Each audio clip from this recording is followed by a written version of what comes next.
Welcome to Improve with Joe. I am Joe. Today is Thursday, January 21st. Oh, I got it right. Okay, welcome again. This is the word of the day, quote of the day, motivational stuff of the day, and this is going to be vlog version because I'm keeping it interesting.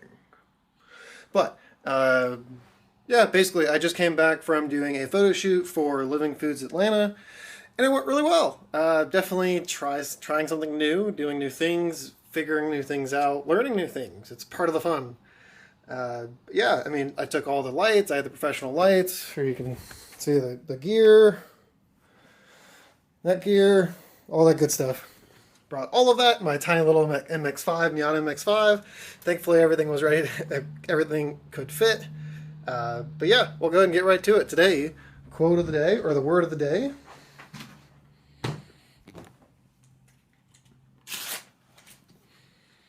Depreciate, or deprecate. D-E-P-R-E-C-A-T-E. To express disapproval, to criticize. It isn't as public as to denounce. Denouncing is more serious than this one. Deprecate. There's a lot of people that were deprecating about the election and about the inauguration and about the Capitol riot and about so much stuff in 2020. Hopefully it doesn't happen as much in 2021. I'm going to put you down. Woo. Hey, look at that. But yeah, all right. So, word of the day, deprecate. Come on, there you go. That's that. So today, along with the word of the day, I'm going to do my 5 favorite Dr. Seuss quotes. Pretty excited. That's the title of this. If you've, got to this point, 5 favorite Dr. Seuss quotes. And then I'm going to read the introduction from Being Rom. Why? Because I want to. Thank you for being here. So, number 1, or top 5 Dr. Seuss quotes. Number 1, sometimes the questions are complicated and the answers are simple. Number 2, why fit in when you were born to stand out? Number 3, sometimes you'll never know the value of a moment until it's a memory. Ooh. Ooh. 4, you'll miss the best things if you keep your eyes shut. 5, you have brains in your head, you have feet in your shoes, you can steer yourself in any direction you choose. Seriously, I just added them to my quote list. Scour the internet for all of the Dr. Seuss quotes. And those are definitively my top 5. Because really I think a lot of them apply to what I've been doing, and that's probably why they're my top 5 right now. If I wait a month, they'll probably be a different top 5. But yeah, basically, I think what it's summarizing in my mind is get out there and try something new. I'm figuring out new things and learning, and the self-confidence that comes with trying new things without the fear of failure. And even if you do fail, just trying new things and learning and building from it. And it's like, also, this lens I think looks a lot better. I changed the lens, and I have a feeling this looks a lot better. Okay. That's the motivational. Try new things. Learn. Build your self-confidence. Build your own internal and you can build over time. You can do it over time. It takes effort. It takes practice and dedication and commitment. And those are things I'm just now building only through the foundation of fitness and the dedication and seeing the effort and seeing the reward from the dedication. Only through that have I been able to be like, okay, if that's the commitment, if that's what commitment brings, then you can apply it to anything. For me, I think it's probably the most applicable, or like I can see it because it's like a definitive thing I can see and feel. Whereas the other stuff, it's just like, oh, I'm learning these things, I'm doing this, I don't know. That's that. Go out and learn, do new things. Okay, next I'm going to read the introduction of Being Rom, because that's that. So it's about 4.5 minutes. That's about 5-minute mark for the daily motivational stuff, quote and word. So yeah, if you're interested in listening, Being Rom by Rameshwar Das. I guess he shortened his name. Okay, so there's also another book. This is called Be Here Now. I think it's a very cool book as well. Some of the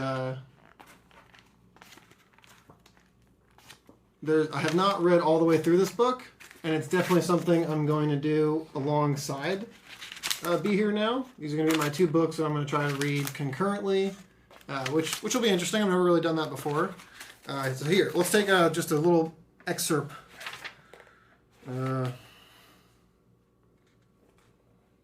Push far enough into the void, hold fast enough to quietness, and of the 10,000 things none but can be worked on by you. I have beheld them whither they go back. See all the things howsoever they flourish, return to the roots from which they grew.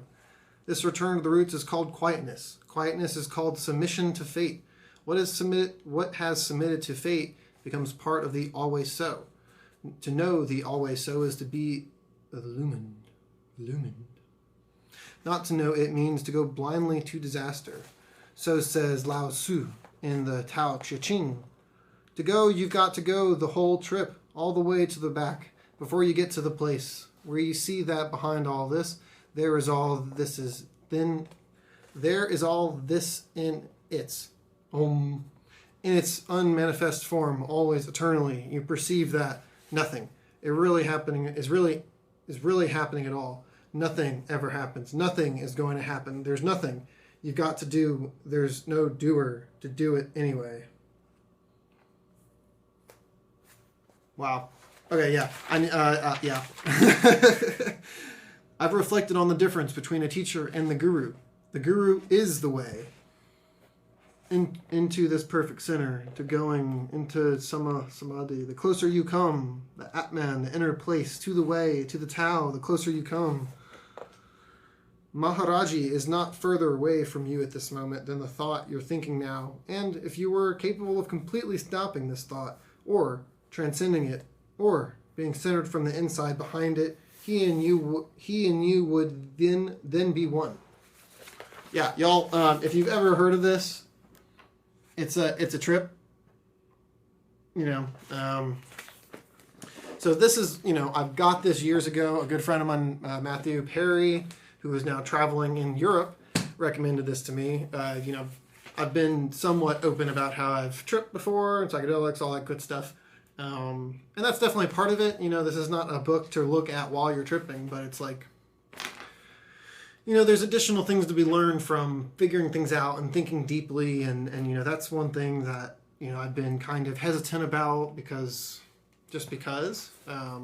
But in reality, shouldn't be. No one should be. It should be open and honest conversation like anything else, like smoking weed or, sexual shit, sexual whatever, psychedelics, mental illness, just the issues going on, all this kind of stuff. I mean, if we all had better conversation and more open conversation about everything that it meant to be human, without this kind of like overly, right, wrong, whether or not it's from society, religion, standards, societal value standards, like all that kind of stuff. And it's like, there's so much more out there. Ooh, love this one. Consciousness equals energy, equals love, equals awareness, equals light, equals wisdom, equals beauty, equals truth, equals purity.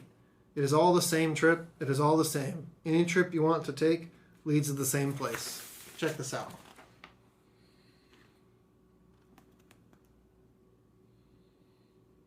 I think that's pretty darn cool. All right.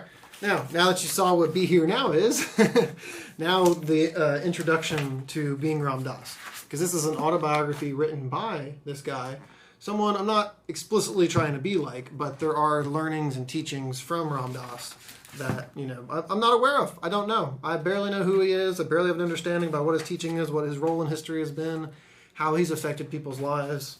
I can definitively say he's helped more people than Benito Massaro, that stupid self-help guru. Like, I shouldn't judge. I don't like to judge, but some people are preaching positivity and a positive path forward, and others are offering you this like spiritual illusion.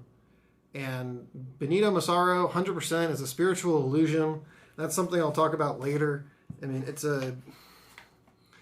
this overly complex spiritual metaphysical like ideology that he himself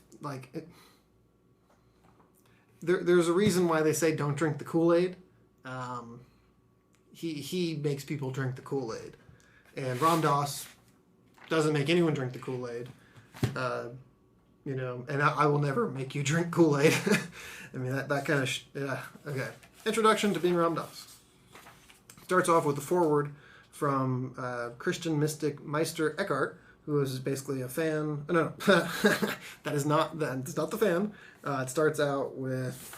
who's it by? Sorry.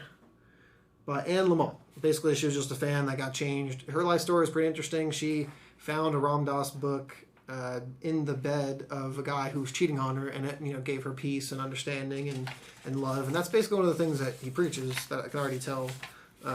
Yeah, introduction. Hope you enjoy. Hope my voice is soothing. I need to get my mic set up. This is currently my camera mic, so it's a little bit different. But here we go. Introduction. I've always loved things that go fast. I've owned an MG sports car, a Mercedes Coupe, a Plymouth convertible, 2 Jaguars, and a Dodge Dart. In graduate school, I bought a Triumph motorcycle and a small Harley. I loved to roar up the hills in California at 95 miles an hour, the wind rushing in my ears, racing upward, climbing faster and faster. I'd hit the throttle until I reached a moment where the adrenaline, the shiver of danger, and the roar of the engines created such a feeling of bliss that I felt suspended in time, the atoms of my being vibrating with joy.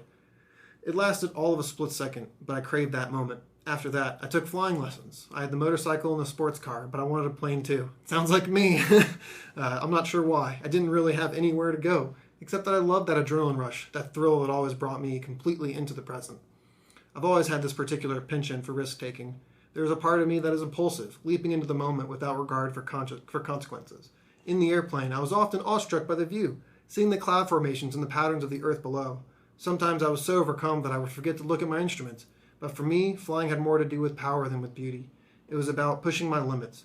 It was about reaching for something beyond myself. This adventurer side, the curiosity, the impulsivity, the optimism, has defined my life. In many ways, this drive also thrusts me into the position of cultural trailblazer for a changing America. In the 1960s, when I was still Richard Alpert, a professor of psychology at Harvard, I met Timothy Leary, with whom I first tried psychedelic drugs. These substances, which were completely legal at the time, promised such a transformative view of reality that we felt as if we'd stumble onto a key to enlightenment. Suddenly I realized there was more to my existence than my professional self. Underlying it all was a vast ocean of consciousness. For a materialist like me, this was a cataclysmic shift, wanting to understand the potential of psychedelics, especially their creative and therapeutic power. Tim and I famously designed experiments to explore human consciousness. Besides giving these chemicals to others, we ingested them ourselves. We were opening doors to unconscious and spiritual dimensions of the human psyche with no real idea how to navigate. The insights were profound, though by using ourselves as subjects, we risked being biased by our own conceptions. As scientists, it was like skydiving without knowing if the parachute would open. News headlines at the time were about the space race and the first astronaut circling the globe. We thought of ourselves as intronauts, exploring the unmapped worlds of inner space. Eventually, our experiments, the attendant publicity, and a certain cavalier attitude on our part got us kicked out of Harvard. Psychedelics came under intense government scrutiny and a backlash began. Tim and I, however, were not done exploring. We set up our own scientific community at an estate in New York called Millbrook. We met others in the field, Ken Kesey and Mary Pranksters, the chemist Owsley Stanley. We continued our experiments. Tim preached on the value of psychedelics to the masses. I distributed LSD as a sideline to lecturing. Amid all this hoopla, I realized psychedelics had their limitations. Like my motorcycle and my airplane, it turned out that drugs were a vehicle. After a trip into unknown dimensions of consciousness and deep cosmic unity, I still had to land. I tried bigger, more frequent doses, pushing the limits, but the bliss was temporary. I could not hold on to it. The motorcycle, the airplane, the drugs, they all gave me a taste of something I was searching for, but they were not enough. I wanted to know more. This is how I ended up in India in 1967 and how I came to meet the being I now call my guru. Neem Karoli Baba was an older Indian man who was called simply Maharaji, a frequent honorific that means great king. At first glimpse, he looked ordinary. He sat wrapped in a plaid blanket and seemed kind. But at his feet, I had an experience more powerful than any I'd had with psychedelics. He saw me as a soul with a love outside of place and a time that stirred me to my core. I stayed in India for 6 months, training as a yogi, before Maharaji sent me back to America with a new name, Ram Dass. Back in the U.S., I found that I was a pioneer of an entirely different sort. In the chaos and churning conflict of the late 1960s and early 70s, the assassinations of Bobby Kennedy and Martin Luther King Jr., the war in Vietnam, the Watergate scandal, and the Kent State shootings. Young Americans were searching for a spiritual answer. I was carrying what felt like a jewel, Maharaji's presence and the spiritual path. Turning toward Eastern spirituality was not just my inner evolution, but part of a major cultural shift. In my role as guide, I found myself also leading other reconnaissance missions.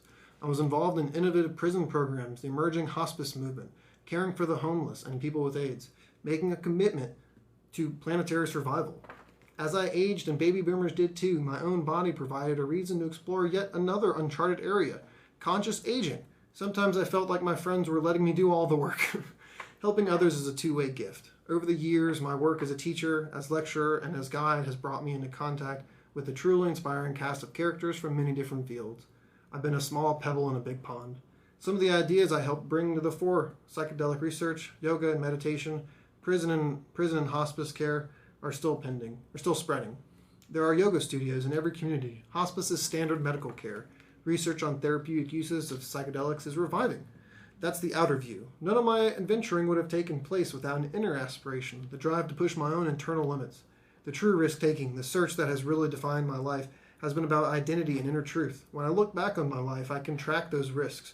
Choosing a psychology degree instead of a medical school, taking drugs whose effects I didn't know, taking chances with my love life, and most of all, becoming a yogi, serving as a mouthpiece for Maharaji, a guru from another culture. To be sure, these choices broke me out of the cultural box of my upbringing. Only after meeting Maharaji did I really understand this impulse. I wasn't just an ambitious ex-professor, straining against expectations. I am a soul on a journey. My constant reaching for the edge is really a creative act, an existential push to break through to another level, to find that place in myself that answers the question, who am I, really? This book is about the internal journey. Who I am is awareness and deep love, a presence beyond experience within a temporal, changing form. Who I am is a soul without a name, address, social security number, or biography, who isn't born and doesn't die. I am. I see this life as an incarnation, as an evolutionary progression of the soul, a journey not just in this life, but through many lives. As Westerners, we're taught to bookend our lives with birth and death. However, from my experience with death and sitting with dying people, I find this to be a limited view. Reincarnation resonates for me because it connects my consciousness and spirit to the cycle of birth and death.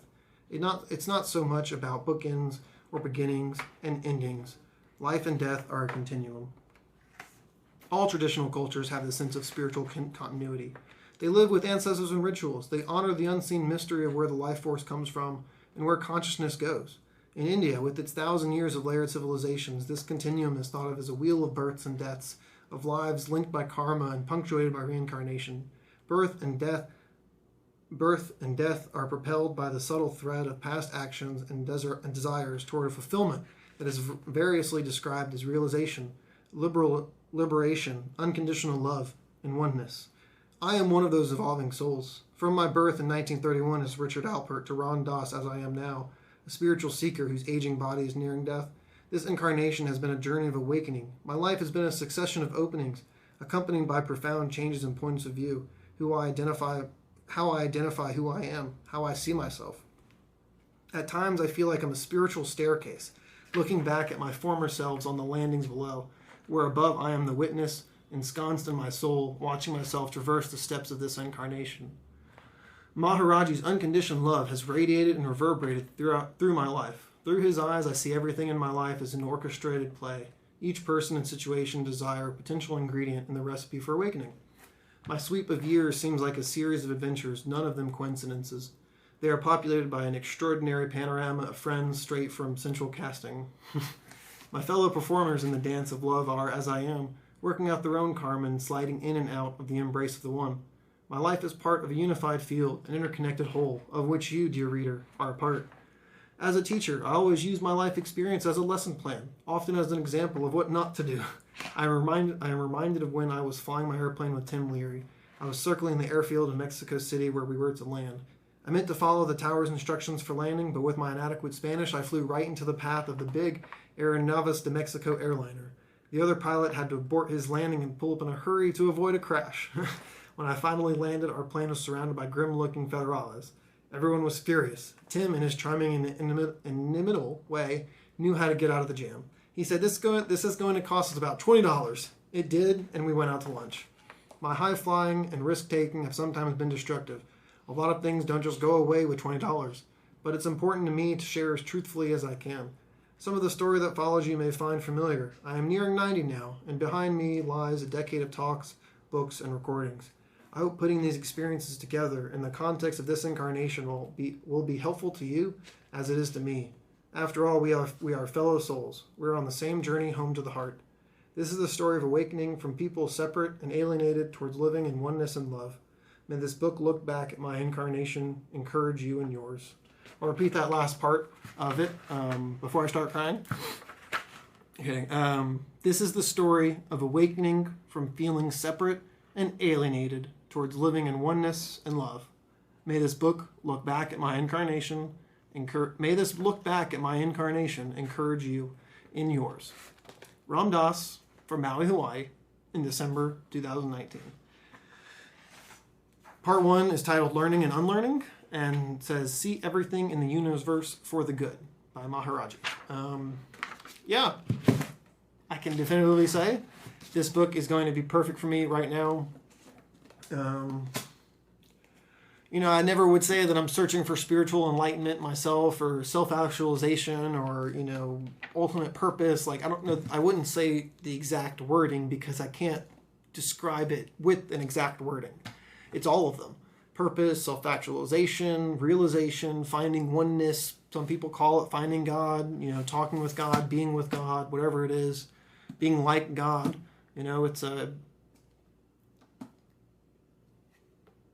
This world's interesting. I'll leave you with the final words. Final 2, 4, 6, 8. Who do we appreciate? No, I'm kidding. The final 9 words.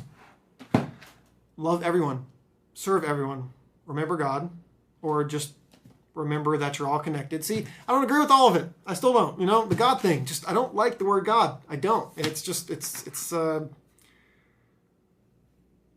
I don't know. I haven't figured that one out yet.